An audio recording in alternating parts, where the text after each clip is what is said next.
Hello, my name is Allison Scranton, and the goal of this video is to help you understand the IEP process just a little bit better. So the IEP process starts with a referral, which can come from the parent or the teacher or any other adult involved in the schooling of your child. Basically, this is when one of these adults sees an area of concern and requests that the student be tested to see if that concern is actually a disability that they could receive services for.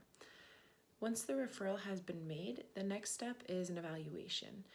Any areas of concern would be evaluated by an appropriate administrator of a test to test the areas of concern. These assessments could be testing your child to see if they fall on the autism spectrum or if they have a hearing impairment or a visual impairment. Once all of the evaluations and assessments have been completed, the next step is determining eligibility based on the diagnosis or the results of these tests or assessments.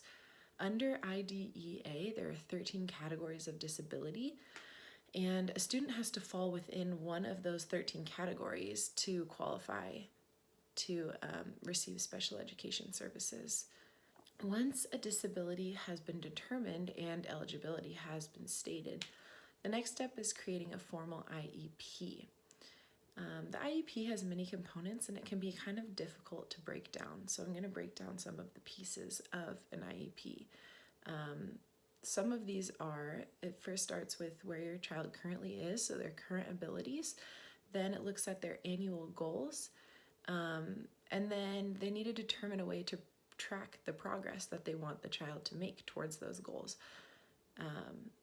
After determining a method for tracking progress, then they state the services that they'll receive, the duration of those services, and the level of participation in either a general ed or a special ed classroom. Then they state any testing accommodations that might be needed, and depending on the age of the student, possibly a transition plan for the next year.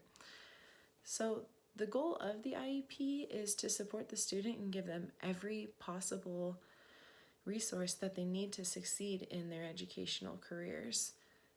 This will mean that there needs to be constant communication between all the adults involved in the IEP process and on the IEP team, and the student itself and the parents. There needs to be an open level of communication between all members of the IEP team that can work together to help this student succeed and have a successful academic career.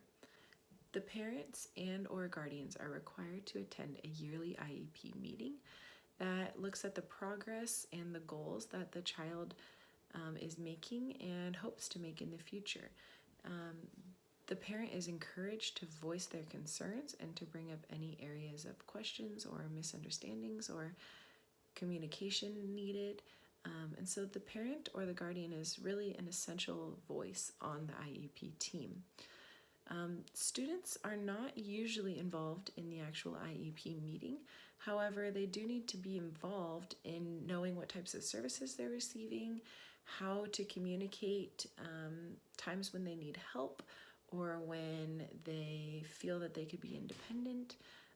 So I hope that explained a little bit of the IEP process and what the different components of them are. It really is a big and kind of overwhelming thing to have thrown upon you pretty quickly. So it's very common to have questions and to need more resources and tools and to just have someone to talk to when you have questions. So the goal of the teachers in the IEP team is that they all want your student to succeed, and they want to make sure that there are always open lines of communication at all times so that your voice is heard as the parent and that we can help you get your needs met.